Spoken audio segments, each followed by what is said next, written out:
আসসালামু আলাইকুম। আজ বুধবার 7 জানুয়ারি 2026। আমন্ত্রণ ফ্রেন্ডলি মোবাইল প্রপাস টেম্পলেট নিয়ে। আপনাদের সাথে আছে আমি শরীফুল ইসলাম। শুরুতে জানাবো শিরোনাম। ওমানে আজ বর্ণাঢ্য বাংলাদেশ নাইট সপরিবারে অংশ নিচ্ছেন প্রবাসীরা। হঠাৎ বৃষ্টি ও বন্যার কবলে ওমানের বিভিন্ন অঞ্চল, 2 দিনের সতর্কতা জারি। চট্টগ্রাম বিমানবন্দরে দর্শনার্থী প্রবেশে নিষেধাজ্ঞা, ভিআইপি প্রটোকলও কড়াকড়ি। জরুরি অবতরণের নির্দেশ মানেননি পাইলট, মাঝ আকাশে বিমানের ফ্লাইটে যাত্রীর মৃত্যু। দুবাই থেকে ফেরা যাত্রীর ব্যাগে মিলল 21 লাখ টাকার স্বর্ণ, চট্টগ্রাম বিমানবন্দরে আটক 1। ভোটের ছবি ও ভিডিও শেয়ার করলে বিপদে পড়বেন প্রবাসীরা, ব্লকড হতে পারে এনআইডি। দর্শক দেখছিলেন শিরোনাম, এবার পুরো খবর। ওমানের সেরা রেট দিচ্ছে বাংলাদেশি প্রতিষ্ঠান গালফ এক্সচেঞ্জ। প্রিয়জনকে টাকা পাঠাতে আজই আসুন আমাদের যে কোনো ব্রাঞ্চে অথবা কল করুন স্ক্রিনে দেয়া নাম্বারে। গালফ এক্সচেঞ্জ, বাংলাদেশিদের প্রিয় এক্সচেঞ্জ। ওমান ও বাংলাদেশের কূটনৈতিক সম্পর্কের সুবর্ণ জয়ন্তী উপলক্ষে আজ মাস্কাটে অনুষ্ঠিত হচ্ছে বাংলাদেশ নাইটস। দ্বিতীয় দিনের মতো বাংলাদেশ সশস্ত্র বাহিনীর বিশেষ অর্কেস্ট্রা দলের সুরের মূর্ছনায় বাঁধবে ফ্ল্যাগ স্কোয়াড। বিশেষ আয়োজনকে কেন্দ্র করে দেশটিতে বসবাসরত প্রবাসী বাংলাদেশিরা সপরিবারে উপস্থিত থাকার জন্য দূতাবাসের পক্ষ থেকে বিশেষভাবে আমন্ত্রিত হয়েছেন। আজ ওমানে বাংলাদেশ নাইটস উপভোগ করার সুযোগ পাচ্ছেন প্রবাসী বাংলাদেশিরা। মাস্কাট দূতাবাসের তত্ত্বাবধানে আল খয়ের এলাকায় ফ্ল্যাগ স্কোয়ারে বুধবার সন্ধ্যা 7টায় এই বর্ণাঢ্য অনুষ্ঠানটি শুরু হবে। এতে অন্যতম প্রধান আকর্ষণ হিসেবে থাকছে বাংলাদেশ সশস্ত্র বাহিনীর বিশেষ ব্র্যান্ড অর্কেস্ট্রা দলের চমৎকার সব দেশাত্মবোধক ও ধ্রুপদী সঙ্গীতের পরিবেশনা। বিশেষ এই আয়োজনকে কেন্দ্র করে ওমানে বসবাসরত সকল প্রবাসী বাংলাদেশি নাগরিকদের সপরিবারে উপস্থিত থাকার জন্য দূতাবাস থেকে বিশেষভাবে আমন্ত্রণ জানানো হয়েছে। ওমান ও বাংলাদেশের কূটনৈতিক সম্পর্কের সুবর্ণ জয়ন্তী বা 50 বছর পূর্তি উদযাপন করতেই এই নান্দনিক আয়োজন। এ বিশেষ মুহূর্তকে স্মরণীয় করে রাখতে ওমান সফরে আসা বাংলাদেশ সশস্ত্র বাহিনীর সমৃদ্ধ ব্র্যান্ড অর্কেস্ট্রা দল অনুষ্ঠানের প্রথম দিনেই দর্শকদের নজর কেড়েছে।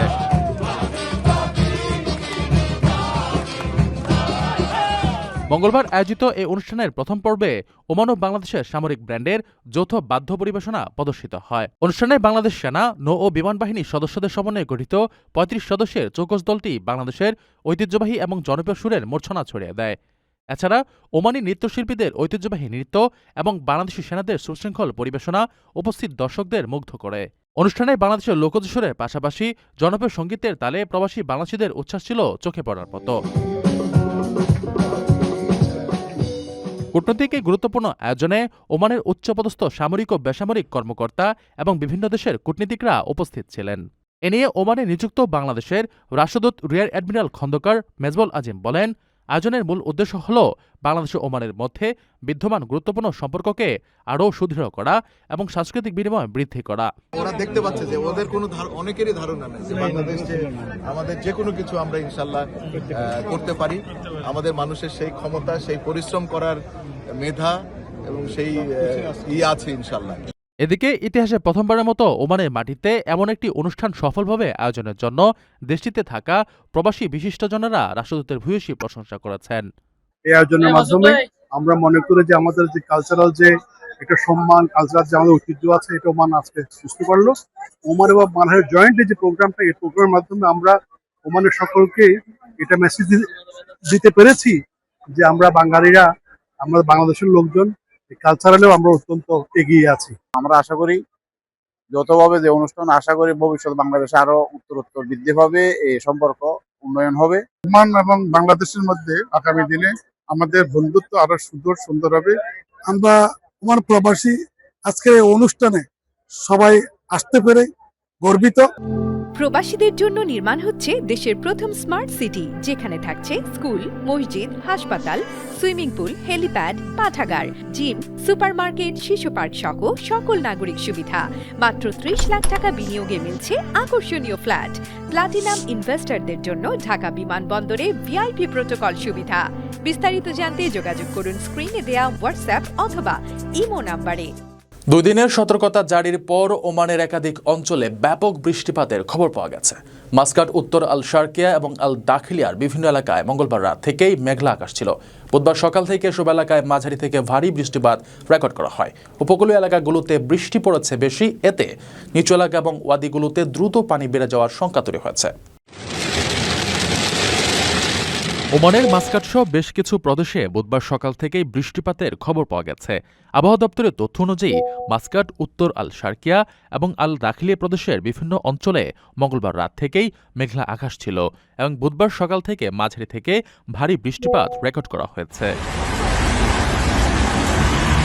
ওমান ও আরব সাগরের উপকূলীয় এলাকাগুলোতেও বৃষ্টির জোর দেখা যাচ্ছে। এতে নিচু এলাকা এবং ওয়াদিগুলোতে দ্রুত পানি বেড়ে যাওয়ার শঙ্কা তৈরি হয়েছে। এই পরিস্থিতিতে ওমান প্রশাসন থেকে সকল নাগরিক এবং প্রবাসীদের নিরাপদ স্থানে থাকার পরামর্শ দেওয়া হয়েছে। বিশেষ করে বৃষ্টির সময় পাহাড়ি ঢল বা ওয়াদি পার হওয়া থেকে কঠোরভাবে নিষেধ করা হয়েছে। বুধবার সারাদিন এবং আগামীকাল বৃহস্পতিবার ওমানের বিভিন্ন প্রদেশে ভিন্ন ভিন্ন মাত্রার বৃষ্টিপাত হতে পারে। আবহাওয়ার পূর্বাভাসে জানানো হয়েছে, ওমান সাগর ও আরব সাগরের উপকূলীয় এলাকাগুলোতে বৃষ্টির তীব্রতা বেশি থাকার সম্ভাবনা রয়েছে। এছাড়া উত্তর আল শার্কিয়া এবং আল দাখিলিয়া প্রদেশের কিছু অংশেও এই বৃষ্টির প্রভাব পড়ার সম্ভাবনা আছে। বৃষ্টির কারণে নিচু এলাকা ওয়াদিগুলোতে আকস্মিক বন্যা দেখা দিতে পারে বলেও আবহাওয়া দপ্তর থেকে সতর্কতা জারি করা হয়েছে।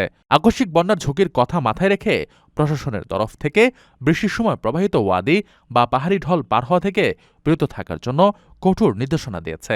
সেই সাথে বৈরী আবহাওয়ায় একান্ত প্রয়োজন ছাড়া ঘরের বাইরে না যাওয়ার এবং পিচ্ছিল রাস্তায় গাড়ি চালানোর সময় গতি নিয়ন্ত্রণে রাখার অনুরোধ করা হয়েছে।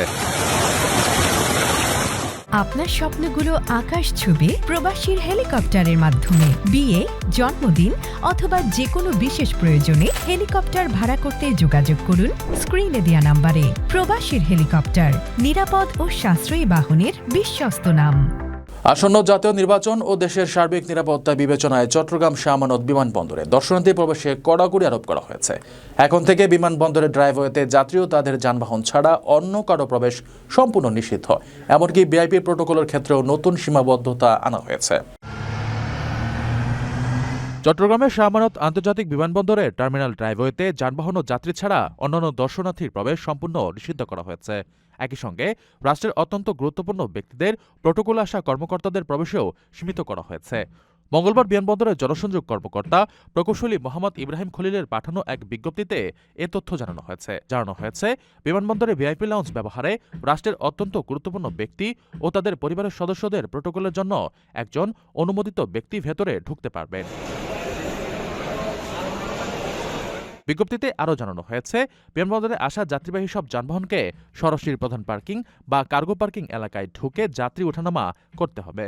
আসন্ন জাতীয় নির্বাচন সহ দেশের সার্বিক নিরাপত্তা পরিস্থিতি বিবেচনা করে নিরাপত্তা কমিটির মাসিক সমন্বয় সভায় এসব সিদ্ধান্ত নেওয়া হয়েছে, যা পরবর্তী নির্দেশ না দেওয়া পর্যন্ত এই সিদ্ধান্ত বহাল থাকবে।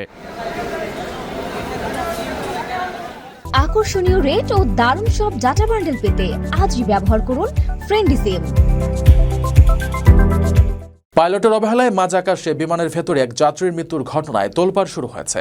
পাকিস্তানের আকাশসীমায় থাকা অবস্থায় বিমান বাংলাদেশের ওই পাইলট নির্দেশনা পেয়েও জরুরি অবতরণ করেনি, বরং দীর্ঘ সময় নিয়ে উড্ডয়নস্থলে ফিরে আসেন। এই ঘটনার পর পাইলটের অবহেলায় এবং বিনা চিকিৎসায় ওই যাত্রীর মৃত্যু হয়েছে বলে জোরালো অভিযোগ করেছে। যাত্রী গুরুতর অসুস্থ হয়ে পড়ার খবরের পরও জরুরি অবতরণ করেনি পাইলট। প্রায় ৩ ঘণ্টা পর পাইলট পুনরায় উড্ডয়ন করা বিমানবন্দরে ফিরে আসেন। এর মধ্যে মারা যান যাত্রী। আলোচিত এই ঘটনা ঘটেছে বিমান বাংলাদেশ এয়ারলাইন্সে। এ ঘটনার পর সংস্থাটি তদন্ত কমিটি গঠন করেছে। আর এই ফ্লাইটটি অপারেটিং করছিলেন পাইলট আলেয়া। বিমান বাংলাদেশ এয়ারলাইন্সের মুখপাত্র বুশরা ইসলাম ঘটনার সত্যতা গণমাধ্যমকে নিশ্চিত করে বলেন, বিষয়টি নিয়ে তদন্ত চলছে। জানা গেছে, গত 31 ডিসেম্বর সিলেট ওসমানী বিমানবন্দর থেকে লন্ডনের উদ্দেশ্যে যাত্রা করে বাংলাদেশ বিমানের ফ্লাইট BG201। ফ্লাইটটি যখন পাকিস্তানের আকাশসীমায়, তখন বিমানে থাকা এক যাত্রী গুরুতর অসুস্থ হয়ে পড়েন। কন্ট্রোল টাওয়ারের সঙ্গে যোগাযোগ করলে যাত্রীর প্রাণ রক্ষার্থে পার্শ্ববর্তী কোনো বিমানবন্দরে জরুরি অবতরণের নির্দেশ দেওয়া হয়। কন্ট্রোল টাওয়ারের নির্দেশ অমান্য করে এই বিমানের পাইলট আলেয়া পাকিস্তানের আকাশসীমা থেকে ঢাকায় ফেরত আসেন। সময় লেগে প্রায় ৩ ঘণ্টা। দীর্ঘ সময় চিকিৎসা না পাওয়ায় যাত্রী বিমানের ভেতরে মারা যান।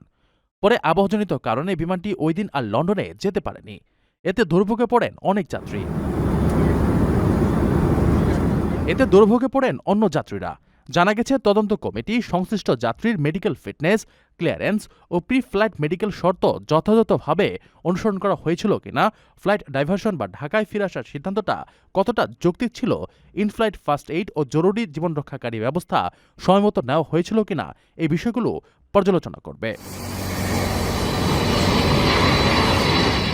চট্টগ্রাম বিমানবন্দরে দুবাই ফেরত এক প্রবাসীর ব্যাগে তল্লাশি চালিয়ে প্রায় ২১ লাখ টাকা মূল্যের ১২০ গ্রাম স্বর্ণালংকার জব্দ করেছে কাস্টমস এয়ার ফ্রেট শাখা ও এফসেক। কার্গো টার্মিনালের স্ক্যানিংয়ে এই চোরাচালান ধরা পড়ে। স্বর্ণগুলো বর্তমানে ডিএম মূল্যে জব্দ করে চট্টগ্রাম কাস্টমস হাউসের হেফাজতে রাখা হয়েছে। চট্টগ্রাম শাহমানত আন্তর্জাতিক বিমানবন্দরে দুবাই থেকে আসা এক যাত্রীর ব্যাগেজ তল্লাশি করে ১২০ গ্রাম ওজনের স্বর্ণালংকার জব্দ করা হয়েছে। মঙ্গলবার রাতে বিমানবন্দরের কার্গো টার্মিনালে কাস্টমস এয়ারফ্রেট শাখা ও এফসেক যৌথ অভিযান চালিয়ে এই স্বর্ণ উদ্ধার করে। উদ্ধার এই স্বর্ণের বাজার মূল্য ২১,৫৯,৯২০ টাকা। বুধবার সকালে বিষয়টি জানিয়েছেন শাহমানত আন্তর্জাতিক বিমানবন্দরের জনসংযোগ কর্মকর্তা প্রকৌশলী মোহাম্মদ ইব্রাহিম খলিল। বিমানবন্দর সূত্র জানায়, গতকাল মঙ্গলবার সকাল ৯টা ৩০ মিনিটে দুবাই থেকে বাংলাদেশ বিমানের BG-148 ফ্লাইটে চট্টগ্রামে আসেন মোহাম্মদ আবু জাহেদ নামের এক যাত্রী। তার নামে আসা ইউ ব্যাগেজ রাত ৮টা ৩০ মিনিটে কার্গো টার্মিনালে স্ক্যানিং করার সময় ভেতরে স্বর্ণ সদৃশ বস্তুর অস্তিত্ব পাওয়া যায়। পরে রাত ১২টা ৩০ মিনিটে সিএনডেফ এজেন্ট মাউন্টেন শিপিং লিমিটেডের প্রতিনিধি নুরুল আলমের উপস্থিতিতে ব্যাগটি খোলা হয়। জুয়েলারি বিশেষজ্ঞদের মাধ্যমে যাচাই করে সেখান থেকে ১২০ গ্রাম ওজনের স্বর্ণালংকার জব্দ করা হয়। জনসংযোগ কর্মকর্তা প্রকৌশলী মোহাম্মদ ইব্রাহিম খলিল ঘটনার সত্যতা নিশ্চিত করে জানান, স্বর্ণগুলো ডিএম মূল্যে জব্দ করা হয়েছে। বর্তমানে এগুলো চট্টগ্রাম কাস্টমস হাউসের হেফাজতে রয়েছে। এক ভুলেই ব্লকড হয়ে যেতে পারে প্রবাসীর জাতীয় পরিচয়পত্র বা এনআইডি, কারণ নিয়ম অনুযায়ী পোস্টাল ব্যালটে ভোট দিয়ে কেউ সেই ছবি বা ভিডিও প্রকাশ করলে সংশ্লিষ্ট ব্যক্তির জাতীয় পরিচয়পত্র বা এনআইডি ব্লক করে দেবে নির্বাচন কমিশন। শুধু তাই নয়, প্রচলিত আইনের শাস্তিমূলক ব্যবস্থা নেবে সংস্থাটি। তাই প্রবাসীদের ভোটের গোপনীয়তা রক্ষায় সাবধানতা অবলম্বনের পরামর্শ দেওয়া হয়েছে। এভাবেই ভোটের গোপনীয়তা লঙ্ঘন করে ব্যাপক সমালোচনার জন্ম দিয়েছেন এক প্রবাসী। অথচ পোস্টাল ব্যালটে ভোট দিয়ে কেউ সেই ছবি বা ভিডিও প্রকাশ করলে সংশ্লিষ্ট ব্যক্তির জাতীয় পরিচয়পত্র বা এনআইডি ব্লক করে দেবে নির্বাচন কমিশন। শুধু তাই নয়, প্রচলিত আইনে শাস্তিমূলক ব্যবস্থাও নেবে সংস্থাটি। নির্বাচন কমিশনের বিজ্ঞপ্তিতে বলা হয়েছে, পোস্টাল ব্যালটে ভোটদানের ছবি বা ভিডিওচিত্র সামাজিক যোগাযোগ মাধ্যমে শেয়ার করলে সংশ্লিষ্ট ভোটারের এনআইডি ব্লক করা সহ শাস্তিমূলক ব্যবস্থা গ্রহণ করা হবে। বলা হয়, পোস্টাল ভোটের গোপনীয়তা রক্ষা করা ভোটারের অধিকার ও দায়িত্ব। ভোট দেওয়ার তথ্য বা ব্যালটের ছবি বা ভিডিওচিত্র সামাজিক যোগাযোগ মাধ্যমে শেয়ার করা আইনত দণ্ডনীয় অপরাধ। এ ধরনের কর্মকাণ্ডে সম্পৃক্ত ব্যক্তির জাতীয় পরিচয়পত্র ব্লক করা সহ অন্যান্য আইনানুগ ব্যবস্থা গ্রহণ করা হবে। তাই সামাজিক যোগাযোগ মাধ্যমে পোস্টাল ভোটের যেকোনো ধরনের পোস্ট বা শেয়ার করা থেকে বিরত থাকার জন্য সংশ্লিষ্টদের অনুরোধ জানিয়েছে সংস্থাটি। আগামী ১২ ফেব্রুয়ারি গণভোট ও ত্রয়োদশ জাতীয় সংসদ নির্বাচন অনুষ্ঠিত হবে। এক্ষেত্রে প্রবাসী, কয়েদি ও সরকারি চাকরিজীবীরা পোস্টাল ব্যালটে ভোট দিতে পারবেন। ডাকযোগে ভোট দেওয়ার এই ব্যবস্থায় নিবন্ধনকারীরা ভোট কেন্দ্রে গিয়ে যেসব ভোটাররা ভোট দেবেন তাদের চেয়ে কয়েক সপ্তাহ আগেই ভোট দেওয়ার সুযোগ পাবেন। তাই ভোটের গোপনীয়তা রক্ষায় এমন কঠোর সিদ্ধান্ত নেওয়া হয়েছে।